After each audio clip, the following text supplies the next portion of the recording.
Hola, bienvenidos a este webinar que tiene por objeto abordar algunos aspectos importantes sobre el programa de profilaxis post-exposición. Este programa se viene a aunar al programa de profilaxis pre-exposición que junto con el tratamiento para todas las personas que viven con VIH tienen como objetivo fundamental el impactar en la incidencia de la enfermedad, por un lado, y en segundo lugar, el que como país podamos lograr las metas estipuladas por la OMS para el 2030. Como cualquier otra enfermedad, es importante iniciar. Lo que están viendo en pantalla actualmente es un reporte recién presentado por CENSIDA con motivo del Día Mundial del VIH que se celebró el pasado 1 de diciembre. El motivo por el cual expongo esta imagen es por varios aspectos.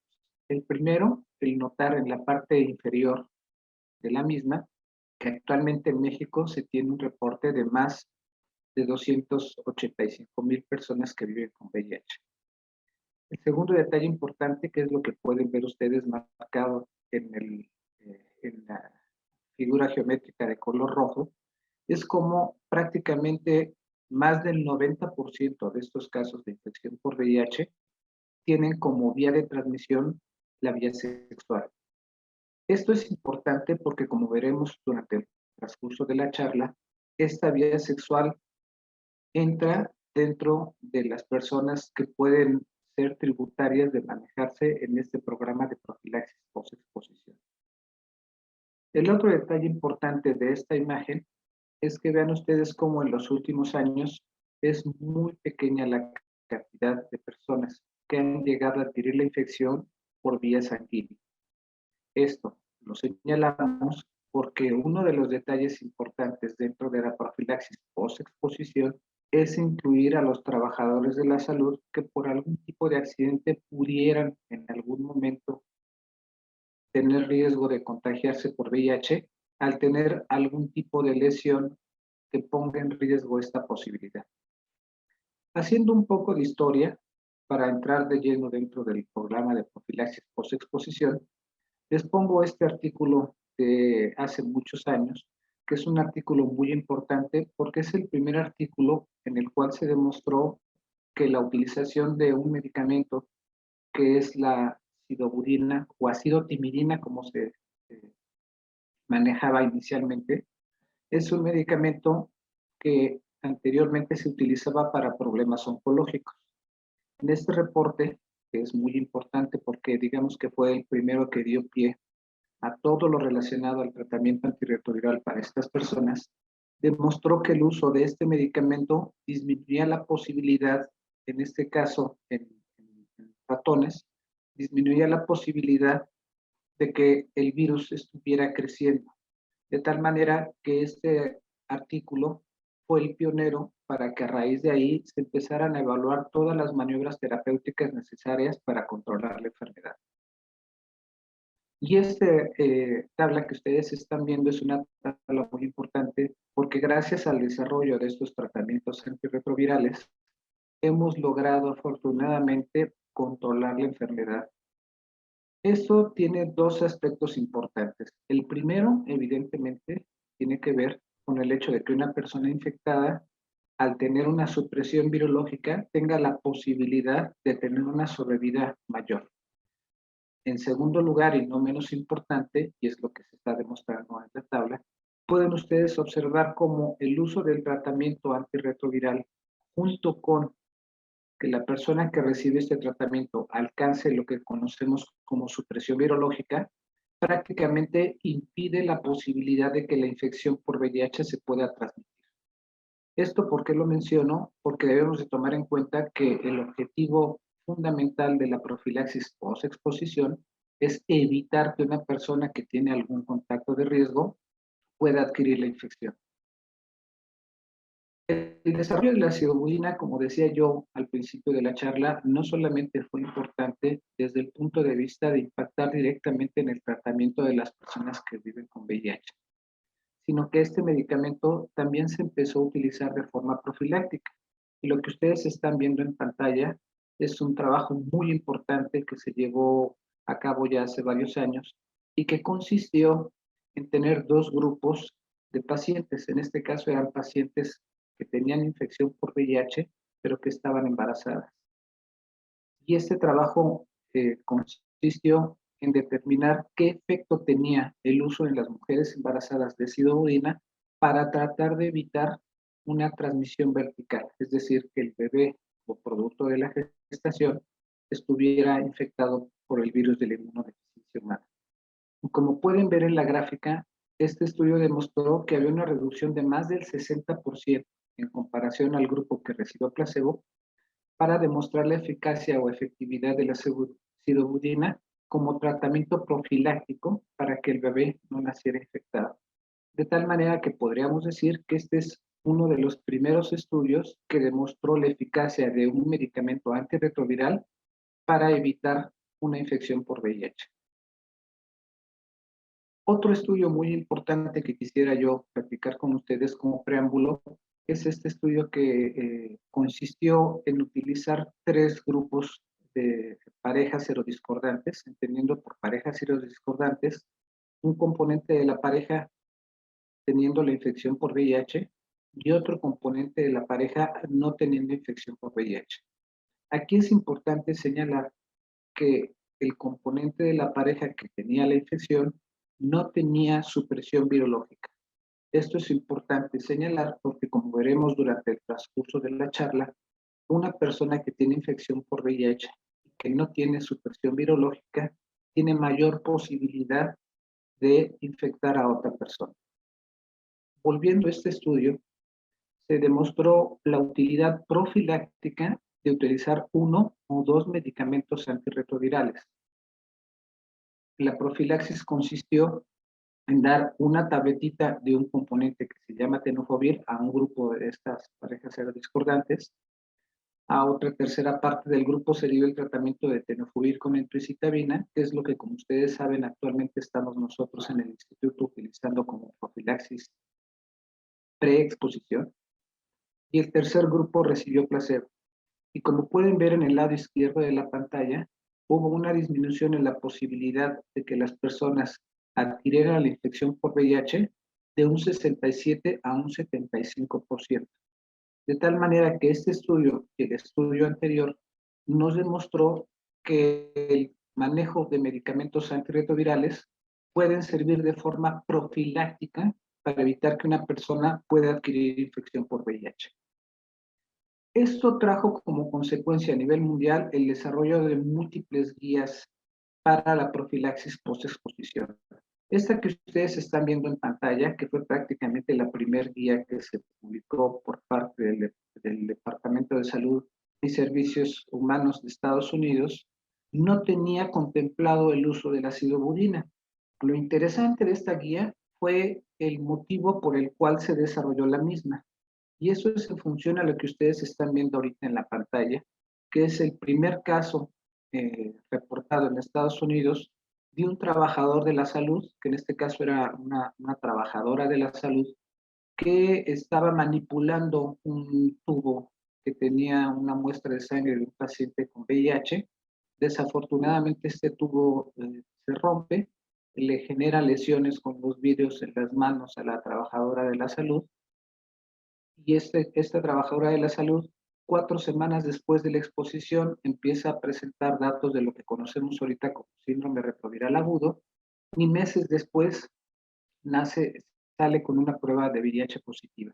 Desafortunadamente, esta trabajadora de la salud fallece pero es el primer caso emblemático que demuestra el riesgo que se tenía de exponerse a un material potencialmente contagioso y la posibilidad para adquirir la infección por VIH. De tal manera que desde ese caso se empezaron a hacer varios estudios a nivel internacional con el objeto de evaluar dos detalles. Primero, qué medidas profilácticas pudieran ser eficaces para evitar estos contagios. Y segundo, qué factores de riesgo pudieran estar asociados a una mayor frecuencia de estos contagios. Este estudio, que es un estudio ya antiguo, pero que les presento porque es muy importante, no solamente demostró, como pueden ver en la parte superior de la tabla, cuáles eran aquellos factores de riesgo que una persona o algún trabajador de la salud pudiera llegar a presentar y que estuvieran de la mano con un incremento en el riesgo de adquirir la infección por VIH. Sin embargo, en este momento de la charla, quisiera yo que pusieran su atención en lo que está iluminado de color verde claro al final de la tabla, donde pueden observar que en este estudio se demostró que aquellos trabajadores de la salud que recibían de manera profiláctica el uso de sidoburina tenían un menor riesgo de adquirir la infección por VIH. Esto trajo como consecuencia, como decía yo hace un momento, el desarrollo de una gran cantidad de guías. Están viendo en la pantalla la que maneja en cuanto a profilaxis post-exposición, la guía de manejo antirretroviral intersectorial recién publicada este año. Y del lado derecho, en uno de sus capítulos, podrán observar que se aborda de forma muy sencilla y muy somera el abordaje que se tiene que tener en las personas trabajadores de la salud que llegan a someterse a algún contacto de riesgo para adquirir la infección por VIH.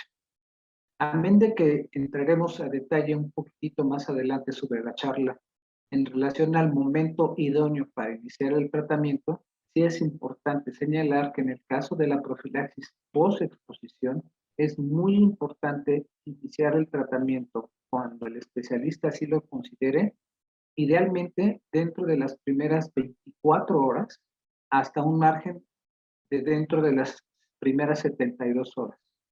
Esto es muy importante porque hemos llegado a tener a la práctica casos de derechohabientes que desafortunadamente pasaron ya estas 72 horas y nos buscan con el objeto de utilizar tratamiento profiláctico.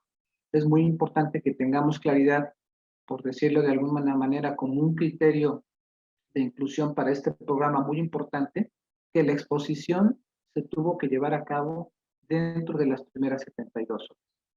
Ahora bien, el instituto también desarrolló sus guías propias de tratamiento profilaxis post-exposición.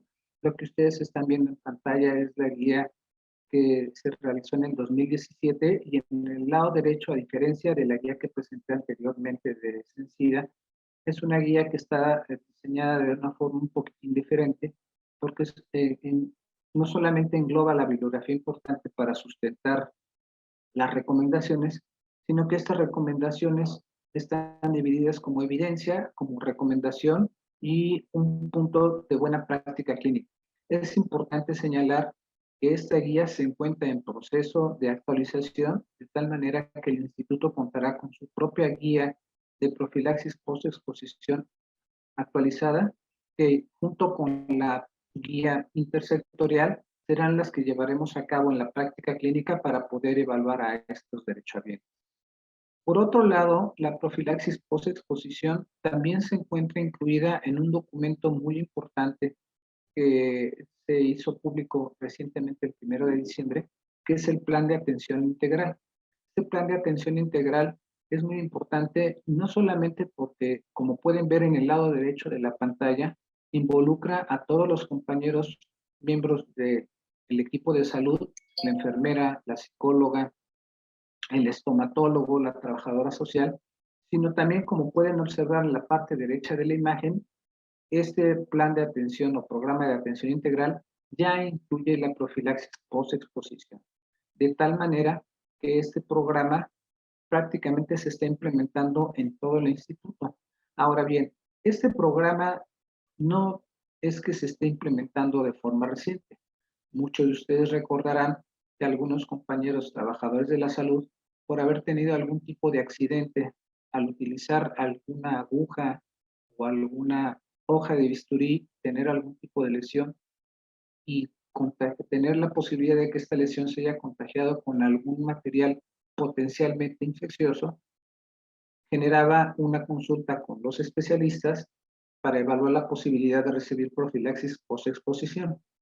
La diferencia en relación a lo que estamos haciendo en esta charla es de que la profilaxis post-exposición no solamente se podrá recomendar a estos trabajadores de la salud que tienen una exposición ocupacional, sino que también ahora involucraremos en esta profilaxis a aquellas personas o derechohabientes que tengan una exposición al VIH no ocupacional. Como comentaba yo al principio de la charla, en todos los estudios se han evaluado cuáles son los factores de riesgo que pudieran estar asociados a que una persona pueda llegar a tener un contagio o infección por VIH. Y como pueden ver en la pantalla, en el caso de los trabajadores de la salud, existen algunos factores muy importantes que pueden asociarse a un riesgo mayor de adquirir la infección.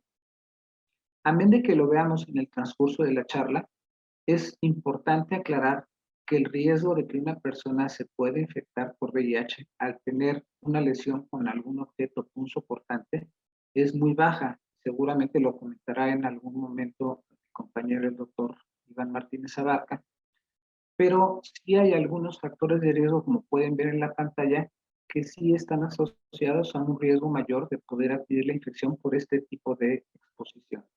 Y pueden observar cómo los factores van desde el tipo de lesión, que en este caso es una lesión profunda, hasta cómo se llevó a cabo este tipo de lesión. Es decir, si la aguja con la que la persona que tiene la lesión estaba contaminada con una gran cantidad de sangre, evidentemente el riesgo de adquirir la infección por VIH es mayor, siendo muy importante aclarar que esto va de la mano con la cantidad de carga viral que tenga la fuente a la que tuvimos la exposición. En el caso de la profilaxis no ocupacional, que era lo que yo comentaba hace un momento, estamos presentando los mismos posibilidades de riesgo de adquirir la infección y fíjense cómo en el lado izquierdo se encuentran aquellas exposiciones básicamente por medio de algún tipo de prácticas sexuales y el riesgo que se tiene de adquirir la infección por VIH. Y del lado derecho, una tabla muy similar del riesgo de adquirir la infección, pero de forma ocupacional. Quisiera que pusieran atención en el lado derecho de la tabla para que vean, como comenté yo hace un momento, que el riesgo de adquirir una infección por VIH, por el tipo de exposición que ven ustedes en la tabla, salvo en el caso de una transfusión sanguínea, el riesgo es bajo. Ahora, yo comentaba al principio de mi exposición que un detalle que debemos de tomar en consideración es el momento en el cual es recomendado iniciar la profilaxis. E hice énfasis en la importancia de hacerlo lo más pronto posible, teniendo como margen máximo dentro de las primeras 72 horas. Y esto es por lo que ustedes están viendo en la pantalla y que puede notarse en la parte izquierda de la misma, cómo una vez de que el virus entra en contacto con la mucosa de una persona y se disemina, esto se lleva a cabo dentro de los primeros 3 días después del contagio. De tal manera que no tiene sentido que utilicemos la profilaxis después de las 72 horas, porque como pueden ver en la imagen, después de ese tiempo, el virus ya está en varios ganglios linfáticos y prácticamente se empiezan a hacer los reservorios que conocemos, que son los que limitan a la fecha la posibilidad de que podamos curar a una persona con VIH. Ahora, en el caso de una transmisión o factor de riesgo no ocupacional, prácticamente es lo mismo. En la parte izquierda de la pantalla están las estructuras que están involucradas. En la parte central, en la imagen pueden ver lo que ejemplifica una mucosa, en este caso de tipo vaginal, y cómo en cuanto el virus entra en contacto con las células, se pone en contacto con un grupo de linfocitos T que se llama linfocitos CD4, y estos se diseminan en los ganglios linfáticos Este proceso se lleva a cabo dentro de los primeros 3 días después de la exposición, de tal manera que es muy importante que tengamos claro que la profilaxis post-exposición, sea ocupacional o no ocupacional, se tiene que recomendar dentro de las primeras 72 horas. De tal manera que es muy importante que tengamos claridad del por qué es esta recomendación, que es en función a lo que ustedes están viendo en la pantalla. El tiempo que pasa desde que una persona se expone hasta que el virus llega a los ganglios linfáticos y se empieza a diseminar. El otro detalle importante que seguramente el doctor Martínez hablará en el transcurso de la charla es en relación a conocer cuándo una prueba de VIH es positiva si una persona está infectada. Y esto lo comento porque, como pueden ver en la pantalla, las pruebas que tenemos para detectar infección por VIH, que es una prueba que detecta anticuerpos, se hace positiva 20 días después de que la persona entra en contacto con el virus y adquiere la infección. Esto es fundamental porque una de las partes importantes dentro de la profilaxis post-exposición es llevar a cabo una evaluación basal de exámenes de laboratorio. En algunas ocasiones uno pudiera pensar que estos exámenes se hacen para ver si la persona se infectó por la exposición, cuando en realidad, en función a lo que ustedes están viendo en la pantalla, el examen se hace para saber cuál es el estado serológico de la persona una vez de que estuvo en contacto con la posibilidad de adquirir la infección. Esta tabla, como comentaba yo al principio de mi exposición, demuestra someramente, y se va a comentar más a detalle en la segunda parte de esta charla, las recomendaciones para utilizar la profilaxis post-exposición dependiendo del tipo de contagio, por un lado, o el tipo de exposición, sea ocupacional o no ocupacional, y por otro lado, la fuente del contagio.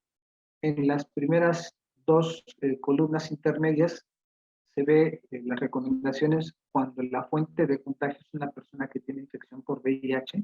Siempre es importante señalar que cuando la persona tiene infección por VIH y se encuentra controlado el virus, no es necesario dar la profilaxis post-exposición, siempre y cuando esta supresión virológica tenga un tiempo previo y mantenido. Y las columnas del lado derecho demuestran cuál es el manejo si no sabemos cuál es el estado serológico de la persona con la cual se llevó a cabo la exposición a alguno de estos materiales potencialmente infecciosos. Finalmente les comento que dentro del instituto elaboramos varios algoritmos de manejo, al igual que como sucedió en el caso de la profilaxis preexposición. En este caso, lo que ustedes están viendo es el algoritmo de manejo en la profilaxis postexposición, donde está perfectamente esclarecido cuál es el manejo que se tiene que hacer una vez de que la persona tenga necesidad de hacerse una evaluación para ver si requiere o no este tipo de profilaxis, siendo importante señalar que la profilaxis post-exposición se considera como una urgencia médica, toda vez que, como comenté al principio de mi charla, se tiene que llevar a cabo la indicación, si es necesario, dentro de las primeras 72 horas. Hasta aquí mi participación y ahora le cedo la palabra a mi colega, el doctor Iván Martínez. Adelante, Iván. Muchas gracias, doctor Vega. Lo que vamos a hablar a continuación son básicamente 3 puntos que consiste en la evaluación basal del paciente, las opciones de tratamiento que tenemos para profilaxis post-exposición y finalmente el seguimiento que tenemos que dar a estos pacientes. Vamos a hablar en un inicio, recalcar la importancia de esta estrategia que tenemos nueva en el instituto. Como bien saben, la profilaxis post-exposición a trabajadores de la salud ya tiene muchos años que se aplica en el instituto. Sin embargo, lo relevante aquí es que ahora está abierta a toda la población en general, sobre todo a población por exposición sexual, que es la más importante. Bien, ¿cuál es la importancia de la evaluación del paciente? De la evaluación inicial depende el éxito de la profilaxis post-exposición, tanto ocupacional como no ocupacional. ¿Qué tenemos que tomar en cuenta? Como punto número 1, el tipo, mecanismo y gravedad del accidente. Como comentaba el doctor Vega, evaluación de los fluidos potencialmente infecciosos, el dispositivo causante de la lesión, si es el caso, sobre todo en el caso de profilaxis de riesgo laboral, cuando hay un objeto punzocortante. Y como sabemos, los que conllevan mayor riesgo es de una fuente que ya sabemos con VIH positiva de un paciente y a través de una aguja hueca. Y como punto número 2, el estado de la persona potencialmente expuesta, porque tenemos que saber el estado basal de infecciones, evidentemente incluyendo VIH y otras infecciones de transmisión sexual. Como punto número 3, es importantísimo el tiempo en el que iniciamos la profilaxis post-exposición, porque hay un tiempo clave ya establecido en todos los protocolos que se han hecho en todo el mundo y las investigaciones, que no son tantas, pero sí lo que se sabe es que el tiempo clave para iniciar esta profilaxis es el tiempo clave de 72 horas. Entre más pronto se inicie, es mejor. Después de estas 72 horas, no tiene indicación alguna, porque ya comentaba un poco el doctor Vega respecto a esto, que todos hemos tenido la experiencia, o la mayoría de nosotros, que evaluamos a un paciente o nos refieren a un paciente que desafortunadamente fue víctima de violencia sexual, y lo vamos evaluando hasta una semana después, cuando ya perdió toda ventana terapéutica para poder utilizar profilaxis post-exposición. Y la importancia de esto es que si la damos dentro de estas 72 horas, si es un paciente bien evaluado que la requiere, podemos disminuirle el riesgo de transmisión hasta un 70-80%, es la importancia. Ahora, como punto número 4, debemos conocer el estado VIH de la fuente, evaluar los factores de riesgo cuando es posible.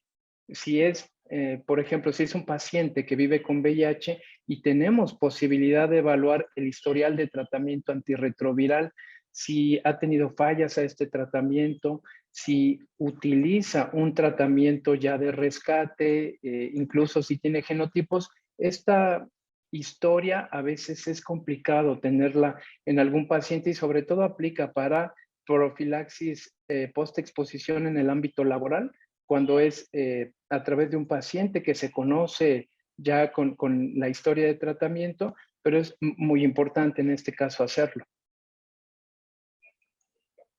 Bien, ¿cuáles son las opciones de tratamiento que tenemos? Como comentó el doctor Vega, la guía de profilaxis post-exposición institucional, la nuestra en el IMSS, está actualizándose y próxima a publicarse. Sin embargo, las opciones de tratamiento van acorde a la guía intersectorial y acorde también a la guía de SENSIDA.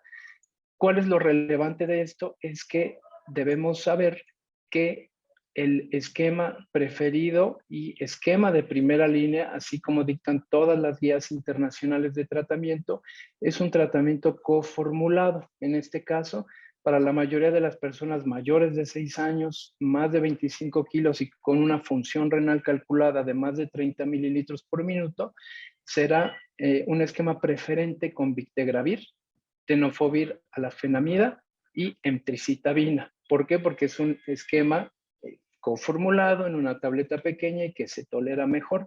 Y como alternativo puede ser tenofovir tisoproxil fumarato o succinato con emtricitabina más darunavir.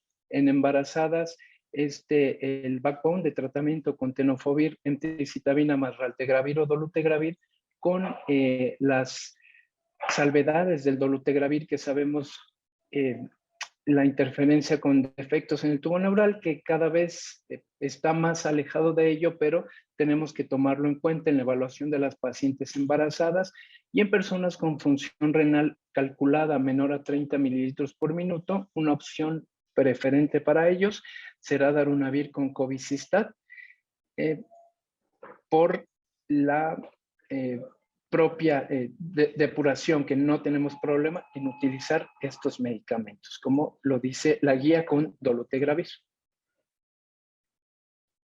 Bien, tenemos que saber también que no solamente los pacientes adultos son candidatos a profilaxis post-exposición, sino también tenemos indicación de opciones de tratamiento para pacientes de 2 a menores de 13 años o de 4 semanas a menores de 12, con esquemas preferentes todavía, con sidobudina, lamivudina, raltegravir o dolutegra, tenofovir 3-TC con raltegra o dolutegra, y como vemos en las tablas, tratamientos alternativos, y en pacientes menores, otros preferentes como sidobudina, lamivudina, lopinavir, ritonavir. Y en el caso del esquema presentado de la tabla presentada abajo, las opciones que tenemos cuando no están disponibles las presentaciones pediátricas y tenemos que hacer uso de una tableta partida, por ejemplo. Dentro de la evaluación basal que estamos hablando, el paciente, sea o no candidato a recibir profilaxis post-exposición, deberá darse seguimiento siempre bajo cualquier circunstancia y bajo cualquier caso. ¿Qué seguimiento debemos darle? Al seguimiento al riesgo de infección, con algo que comentábamos ya, con el estado serológico de la fuente. Si es una fuente que sabemos que es positiva para VIH, vamos a seguir el protocolo comentado y el algoritmo que en términos generales presentó el doctor Vega hace un momento y que lo podemos también consultar en el protocolo de atención integral próximamente ya disponible. En el caso de que el estado fuente, de que la fuente, el paciente fuente, pudimos hacer una evaluación del estado de VIH, tenemos dos opciones. Es negativa, suspendemos la profilaxis si ya se inició, o no la iniciamos si estamos en esa ventana de las 72 horas y aún no se había iniciado en el paciente expuesto. Ahora, si tenemos sospecha de periodo de ventana, porque hay que recordar este periodo en el que un paciente puede tener la infección por VIH, pero ninguna prueba serológica, a excepción de la carga viral, nos puede dar una carga viral positiva para VIH. En este caso, podemos hacer, si tenemos disponibilidad de hacerlo, la determinación de carga viral, dependiendo de los factores de riesgo. Si tenemos esa opción de evaluar a la fuente, potencial de la infección, y en este caso más reforzar la indicación de la profilaxis post-exposición respecto al paciente expuesto, pues hay que hacerle una prueba de VIH basal para conocer el estado serológico inicial, porque también hemos tenido experiencias de pacientes que evaluamos para profilaxis post-exposición. Sin embargo, los pacientes resultan en una prueba de escrutinio positivos. Entonces ahí tampoco serían candidatos para profilaxis post-exposición, sino más bien para incorporarse a tratamiento ya antirretroviral y el seguimiento como un paciente que vive con VIH. Ahora, el tipo de pruebas, esta prueba en especial de VIH, la tenemos que repetir a los 2, 6, 12 y 24 semanas. Es lo adecuado. Ahora, respecto al seguimiento en cuanto a seguridad, tenemos que evaluar y determinar la tolerancia y adherencia al antirretroviral. Idealmente, nosotros evaluamos al paciente, iniciamos profilaxis antirretroviral post-exposición, evaluamos al paciente a las 72 horas para ver cómo le cayó, explicamos efectos secundarios a las 2 semanas y a las 4. Esto es el deber ser en una situación ideal. En ocasiones no es posible llevar a cabo todo este seguimiento, pero esto es lo ideal. ¿Cómo lo vamos a hacer bioquímicamente? A través de estudios sencillos y básicos como biometría hemática, química sanguínea, pruebas de funcionamiento hepático, que, como repito, tendrán que ser basales a las 2 y a las 4 semanas. Un punto muy importante a mencionar es la asesoría que se le tiene que dar al paciente potencialmente expuesto en cuanto a enfatizar medidas preventivas para evitar posible transmisión del VIH, estos 6 a 12 semanas post exposición del posible, del contacto con el líquido potencialmente infectante. ¿Esto cómo lo hacemos? A través de la recomendación del uso de condón, recomendar no donación de sangre o donación de órganos si fuera el caso, no lactancia y recomendar también no embarazo o utilizar algún método para no embarazo en las mujeres, que eso también se hace y forma parte del protocolo de atención de una víctima por agresión sexual. Dentro de los estudios de laboratorio recomendados en seguimiento, es importante, como comentábamos, documentar el estado de infección del expuesto y de la fuente cuando es posible, evaluar o dar seguimiento a coinfecciones extras al VIH resultantes de la exposición, como hepatitis B, hepatitis C y otras que vamos a ver en la siguiente diapositiva, detección también de contraindicaciones y seguimiento de una posible toxicidad, de una probable toxicidad del medicamento, aunque sabemos que la toxicidad asociada a este tipo de antirretrovirales que ya son más recientes es muy baja y son muchísimo menos tóxicos que los indicados para profilaxis antirretroviral post-exposición de hace 10 o 15 años. Bien. En cuanto a los estudios extra al VIH, tanto en exposición ocupacional y no ocupacional, ¿qué estudios debemos hacer tanto a la fuente y a la persona expuesta a nivel basal? La determinación de ELISA para VIH o una prueba rápida, determinación de virus para detectar virus de hepatitis B, detección de virus de hepatitis C, y en la persona expuesta hay que repetirla a las 4 a las 6, de 4 a 6 semanas la serología para VIH.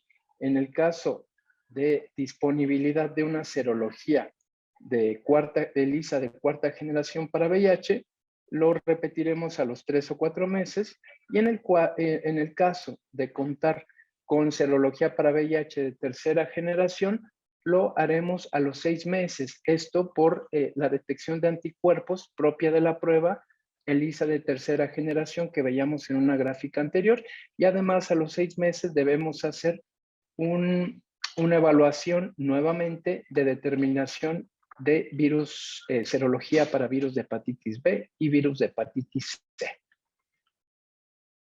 Ahora, específicamente en exposición no ocupacional sexual, debemos, cuando es posible, tener en la fuente y en la persona expuesta, que siempre se hace como protocolo, estudios para detectar otras infecciones de transmisión sexual como sífilis, gonorrea, clamidia y, en el caso de las mujeres, prueba de embarazo basal, siempre sin excepción. En la persona expuesta, a las 4 o 6 semanas repetimos estudios para detectar sífilis, gonorrea, clamidia y nuevamente prueba de embarazo, y muy importante, sífilis a los 6 meses de seguimiento. Ahora, ¿qué seguimiento de laboratorio vamos a dar al paciente respecto al uso de tenofovir, o un poco relacionado a toxicidad? En la persona expuesta, evidentemente, porque en la fuente no tiene ningún caso que lo hagamos, determinación de creatinina, transaminasas, AST, ALT. Esto lo hacemos de una forma basal y a las 4 y a las 6 semanas. Lo importante de esto es que no debe retrasarse la profilaxis post-exposición por falta de pruebas serológicas o bioquímicas. Es importante tener determinación de creatinina basal porque, como recuerdan en la tabla de opciones de tratamiento, debemos contar con una determinación basal del estimado de filtrado glomerular para poder indicar tenofovir. Sin embargo, si tenemos un paciente que no tiene factores de riesgo para nefropatía, que no tiene este tipo de comorbilidades, precisamente que se relacionan con nefropatía o algún uso de otro medicamento nefrotóxico, no debemos retrasar por nada el uso de la PrEP por el tiempo clave que tenemos, que son estas 72 horas, y entre más pronto mejor, o lo iniciamos y podemos darle al paciente una solicitud de laboratorio que la podemos evaluar a las 48 o 72 horas. Este tipo de estudios entonces lo repetimos a las 4 y a las 6 semanas, idealmente. ¿Cuál es otro punto importantísimo de mencionar en la profilaxis post-exposición? La adherencia y el seguimiento. ¿Por qué? Porque sabemos que hay altas tasas de desapego a tratamiento y al seguimiento del tratamiento. Sobre todo esto se ha demostrado en estudios en pacientes víctimas de violencia sexual con tasas de abandono hasta del 60-80%. Como sabemos, el tratamiento debe darse por 28 días. Hay pacientes que solamente lo siguen por una semana, por 15 días, y para que tengamos un éxito en reducir la posible transmisión del VIH, tiene que ser una toma completa y por los 28 días. Entonces debemos explicar ampliamente, en primer lugar, los posibles reacciones adversas al medicamento. ¿Por qué? Porque hay que avisar al paciente que es muy frecuente, que es muy probable que le pueda dar un poco de náusea, que le dé vómito, algunos pacientes pueden darles diarrea, y con este tipo de medicamentos que son más nuevos, el coformulado, el que es de primera elección, no es tan frecuente que pueda causar alteraciones del sueño, por ejemplo, pero puede llegar a dar el caso. Pero es muy, muy importante comentar los posibles efectos secundarios que pueden dar los primeros días y sobre todo la primera semana. Y comentar que a pesar de que llegue a dar un poco de náusea, vómito o que llegue a presentar diarrea, es muy importante que no lo deje de tomar.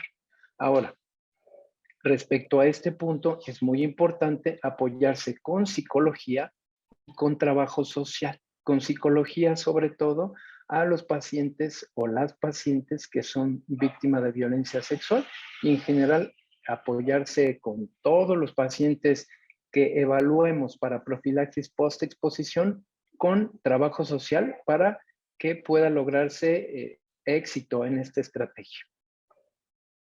Muy bien, este esquema que muestro al final es uno más que tendremos disponible también en la guía de tratamiento institucional y en el protocolo de atención integral.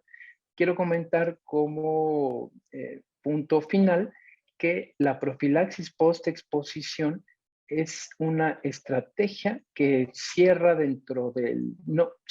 ayuda a cerrar el círculo de una estrategia de prevención combinada, porque tenemos profilaxis preexposición, que tenemos esta información disponible en otro webinar, tenemos tratamiento para todos nuestros pacientes y ahora tratamiento abierto a toda la población con profilaxis post-exposición, y son estrategias que están ampliamente demostradas, que son seguras, que son eficaces y que tenemos que aplicarlas a toda nuestra población, siempre evaluando adecuadamente a nuestros pacientes. Gracias.